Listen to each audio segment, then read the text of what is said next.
ठंडी हवा चल रही थी। बर्फ से ढकी पहाड़ियों के बीच एक जीप धीरे धीरे आगे बढ़ रही थी।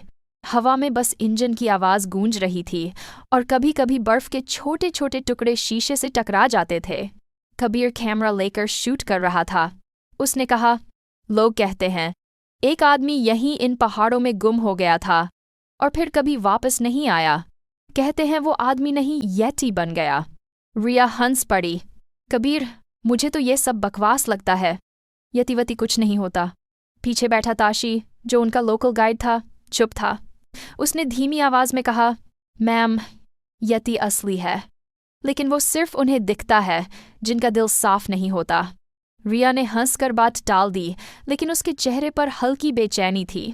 शाम तक तीनों एक छोटे पुराने गांव पहुंचे। नाम था करनांग। हर तरफ बर्फ जमी थी। आसमान पूरी तरह सफ़ेद था। गांव में बस 2-3 घर थे और सब बंद पड़े थे। एक बूढ़ा आदमी उनके पास आया, दोरजे लामा। उसने पूछा, तुम लोग यहाँ क्यों आए हो? रात को ये पहाड़ जिंदा हो जाते हैं।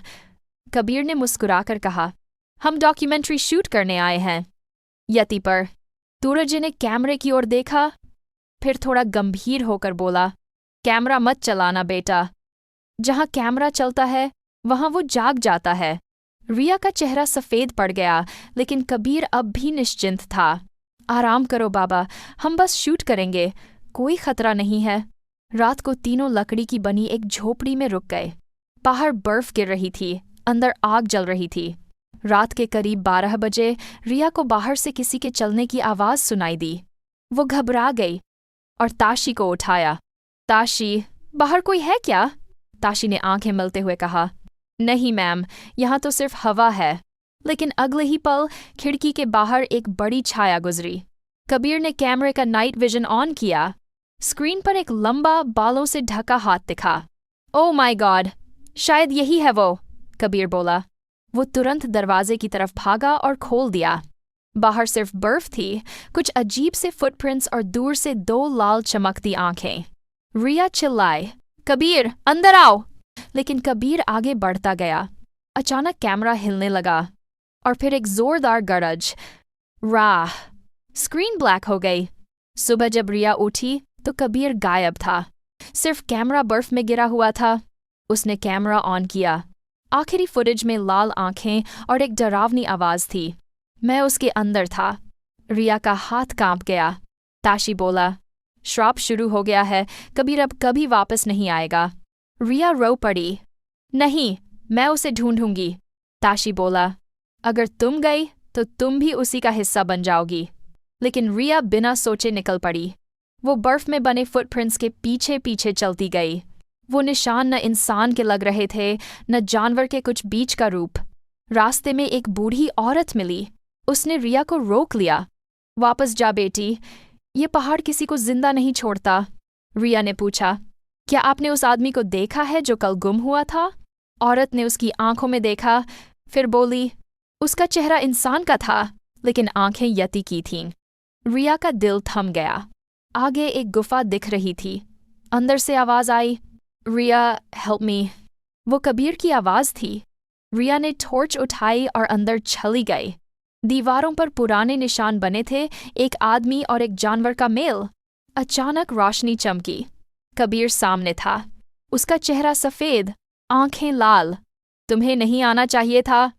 रिया रो पड़ी। कबीर, तुम्हें क्या हो गया? कबीर बोला, मैंने एक पुरानी लाश देखी थी। उसके पास एक पत्थर था। उस पत्थर ने मुझे बुला लिया। अब मैं वो नहीं जो पहले था। उसकी आंखों से लाल रोशनी निकली। टॉर्च बंद हो गई। रिया चिल्लाई, ताशी। ताशी गुफा में दौड़ कर आया। हाथ में मंत्र लिखा कपड़ा था। पीछे हट जाइए मैम, ये अब इंसान नहीं रहा। कबीर यति ने गरज लगाई और गुफा की छत से बर्फ गिरने लगी। ताशी ने रिया को पकड़कर एक छोटी टनल में छिपा लिया। रिया रोते हुए बोली, ताशी, ये सब क्या है? यति सच में क्या है? ताशी ने बताया, सदियों पहले एक भिक्षु ने हिमालय के अंदर एक राक्षस को बंद किया था। वो भी एक इंसान था, लेकिन श्रापित हो गया। हर 100 साल में वो किसी नए इंसान में प्रवेश करता है। यति कोई जानवर नहीं, वो एक श्रापित आत्मा है। रिया ने पूछा, तो अब वो कबीर के अंदर है? ताशी ने सिर हिला दिया। दोनों गुफा के अंदर पहुंचे, जहां एक नीली रोशनी वाला क्रिस्टल चमक रहा था। ताशी बोला, यही है श्राप का स्रोत, इसे तोड़ना होगा। रिया ने हाथ बढ़ाया ही था कि पीछे से एक तेज गरज हुई। कबीर डोरवे पर था, आधा इंसान आधा राक्षस। मत करो रिया, ये पत्थर मेरा है। वो उसके पास आया। एक पल के लिए कबीर की असली आवाज निकली, रिया, मुझे मुक्त कर दो। रिया बोली, अगर तुझे आज़ाद करने के लिए मुझे मरना भी पड़े तो मैं तैयार हूं।